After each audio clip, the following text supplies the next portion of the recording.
The studio lights flickered overhead as Dr. Jordan Peterson walked onto the stage of a nationally televised town hall in Chicago. The banner behind him read, "Aging with Dignity, the final act." Cameras rolled. The audience was a mixed group: retired veterans, widows, ex-teachers, blue-collar survivors of a fading middle class. Peterson approached the microphone with his signature intensity and a quiet pause that hung in the air like a philosophical thunderstorm. "What you say when you're old," he began, "matters far more than people realize, because what you say reflects what you've allowed yourself to become." The crowd listened in complete silence. Then he said it, the phrase that would dominate headlines, spark viral debates, and leave millions in the United States questioning their own aging. Parents' choices. There are 3 things you must never say when you're old. If you say them, you don't just degrade yourself, you kill the respect others owe you. A woman in the second row raised her eyebrows. A retired Marine crossed his arms. Peterson didn't blink. Number 1. I'm too old to learn that. Peterson leaned forward. This sentence destroys a lifetime of wisdom in 5 words. What you're really saying is, I have no interest in growing anymore. I've given up. And what happens when someone gives up? The people around them slowly stop listening. They stop inviting them. They start making decisions for them. He shared a story of a former professor he'd known, once brilliant, but in his 70s had refused to learn email or use a smartphone. He laughed about it proudly, and slowly, his students stopped reaching out. His grandkids never called. He didn't understand why, but I did. It's because he stopped participating in the present. A hushed murmur ran through the crowd. Peterson raised a finger. To say I'm too old to learn that is to wave a white flag to irrelevance. Number 2. It's not my world anymore. The studio tensed. This one, Peterson said, is subtle. It sounds humble. It sounds like an old man stepping aside, letting the young take the wheel. But in truth, it's a surrender of moral responsibility. He scanned the room. If you say it's not your world, then you're abandoning it. You're saying, let the chaos go on. Let them do what they want. I won't interfere. But what if your wisdom could have saved someone from ruin? What if your silence is the last brick in someone else's downfall? He told the story of a woman in her 80s who watched her granddaughter spiral into addiction. She said nothing. It's not my place anymore. She told her pastor. It's not my world. By the time she spoke up, the girl was gone. You never retire from truth, Peterson said. You don't get too old for moral courage. The audience was dead still. Number 3, I have nothing to offer. Peterson's voice dropped to a near whisper. This one breaks my heart, because it usually comes from the ones who've lived through hell, veterans, mothers who raised children alone, men who built entire towns with their hands. He looked directly at an older man in the third row, sun-weathered face, calloused hands. You have everything to offer, he said. If you've suffered and survived, then you've earned the right to speak. You don't need a TikTok account to be relevant.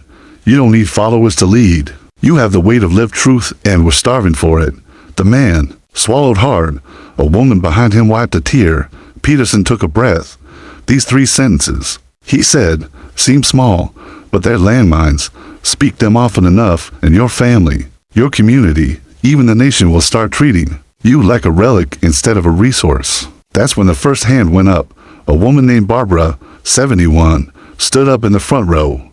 Dr. Peterson, she said with trembling authority, what if we've already said these things? What if we didn't know?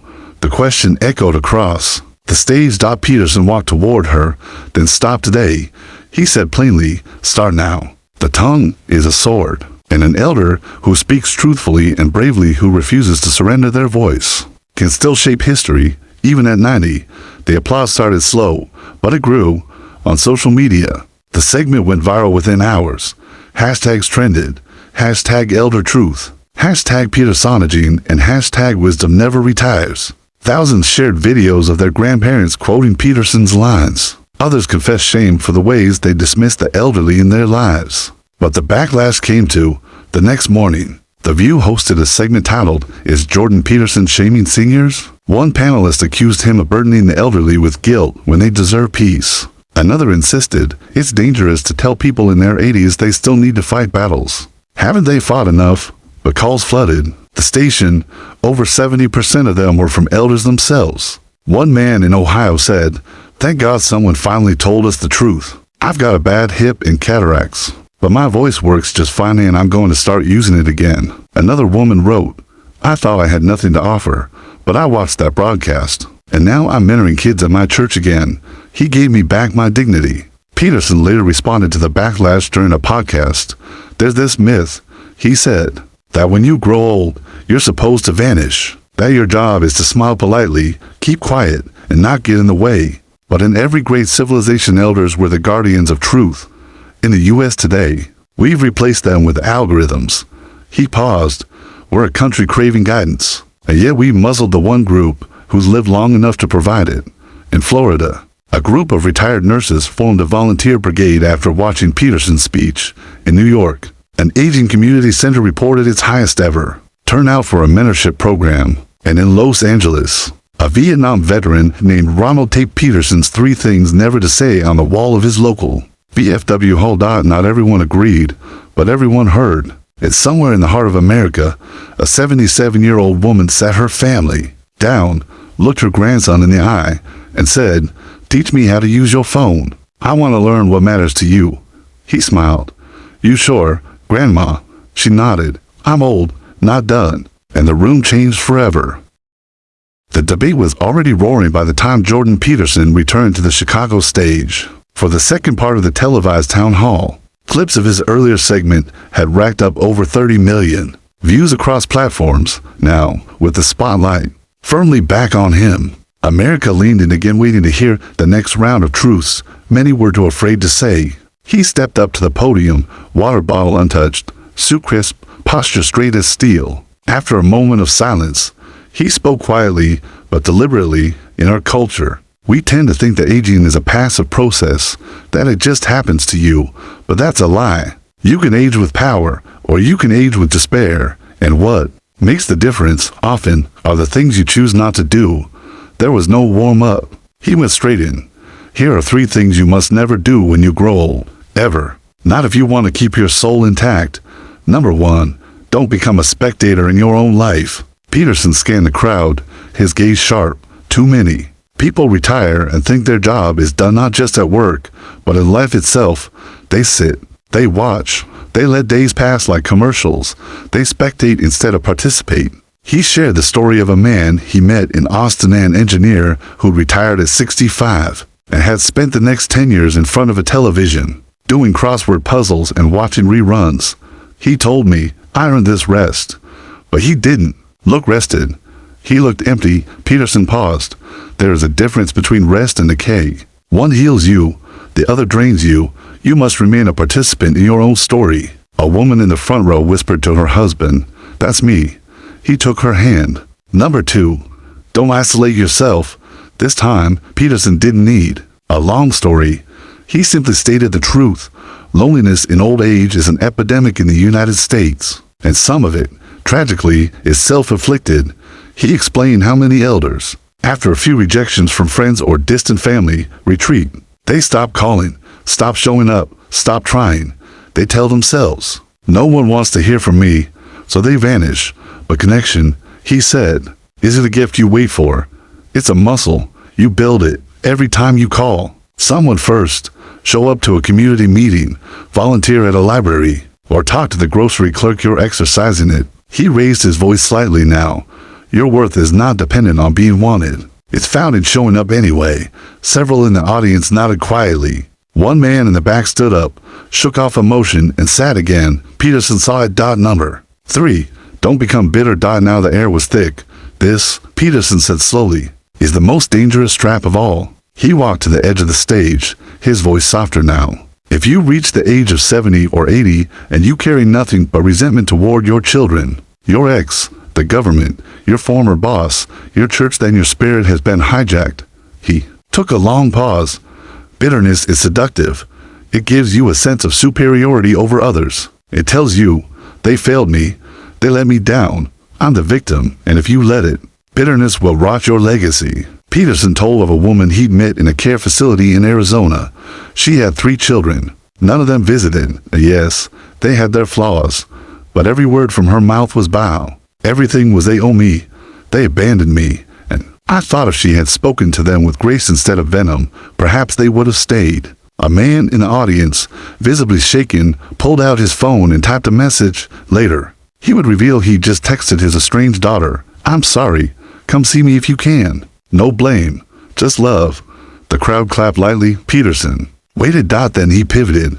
"You've heard what not to do. Now let me warn you of 3 places you must never go when you grow old." The room shifted in anticipation. Place 1. Never go where you're merely tolerated. He leaned into the mic.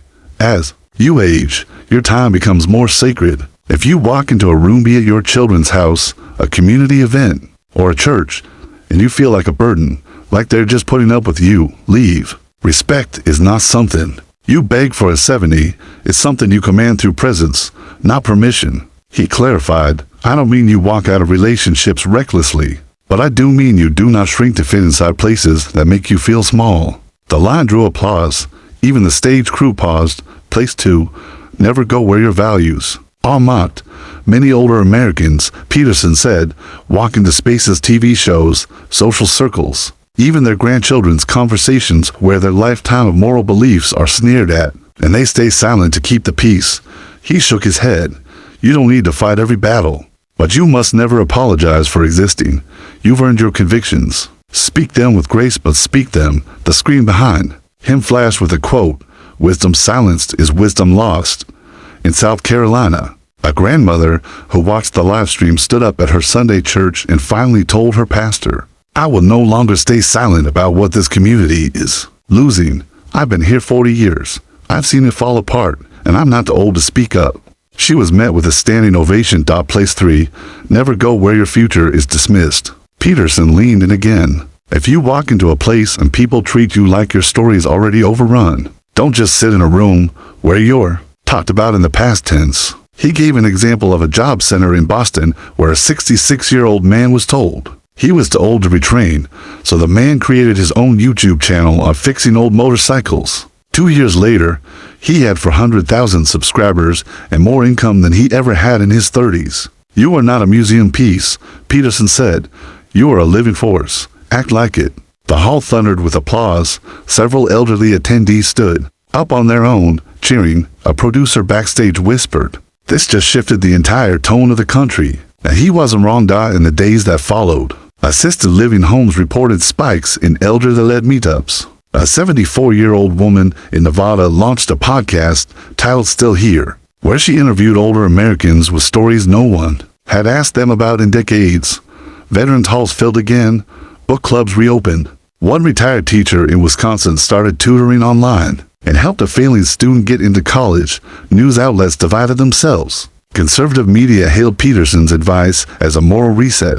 Liberal circles debated whether his tone was too harsh, but nobody could deny the cultural shift his words had triggered.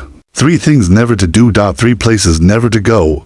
The 6 rules were taped to hospital walls, embroidered on pillows, framed in homes, and somewhere in Kansas, an 83-year-old man walked into his grandson's classroom to read a book aloud, not as a relic from a forgotten time, but as a voice that still mattered. Jordan Peterson had said it best, "You don't age into silence, you age into responsibility. The only question is whether you accept it or hide from it." And across America, many were deciding to rise again.